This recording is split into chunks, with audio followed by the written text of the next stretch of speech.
Hi everyone, and welcome to another episode of The Daily Dose. I'm Tara Nichols, and today we're going to talk about taking responsibility for our happiness.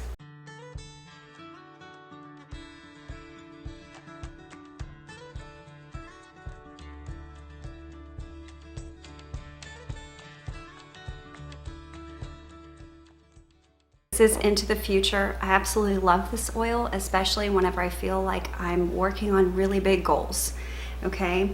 And if we're going to learn how to take responsibility for our happiness, that's a really big goal. Breathe in. And we move into the future.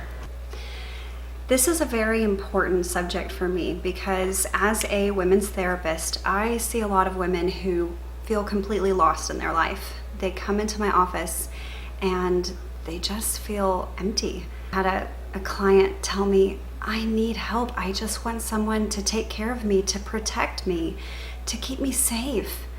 And the reality is that in the world we live in, there's not anyone out there who's going to take responsibility for you. I have to admit that at one point in my life, I was one of these women. And then I learned this intervention. This circle right here represents 100% of your happiness. 50% of your happiness is organic. 50% of your happiness is all relating to your body. How you sleep, how you eat, how you take care of your physical wellness, whether you're exercising, whether you are, drinking enough water. All of those behaviors affect the organic process of our body. If you are putting things in and on your body to really push yourself past a point of normalcy and overstress and overwork you, then you're affecting that organic process that's responsible for 50% of your happiness. 40% of your happiness are your choices. That's part of how you decide to respond to things, your choices for focusing on things that are positive or focusing on things that are negative, your choices of, where you go and what you do with your time, your choices on maybe some of the, environment you put yourself in, the lifestyle you're actively choosing, the music you listen to, the movies you watch. 40% of your happiness relates to your choices. 10% of your happiness are others, directly impacted by events, by things outside your control, by your kids, your spouse, your boss. Only 10% of your happiness is affected by other people. Whenever I saw this for the first time, it made so much sense.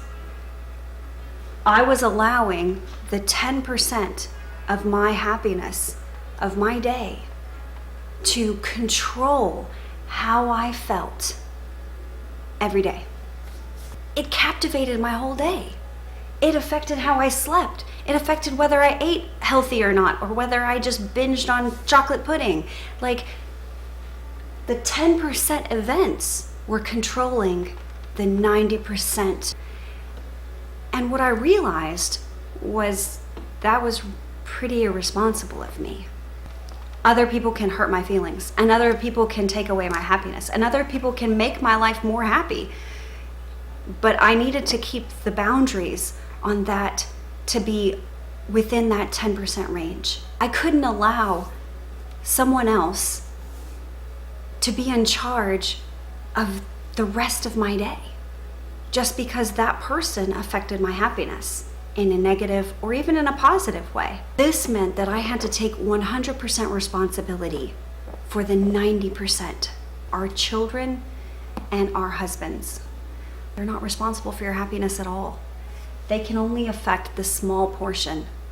And if you find that you're allowing a relationship to control your happiness, it's time to take responsibility.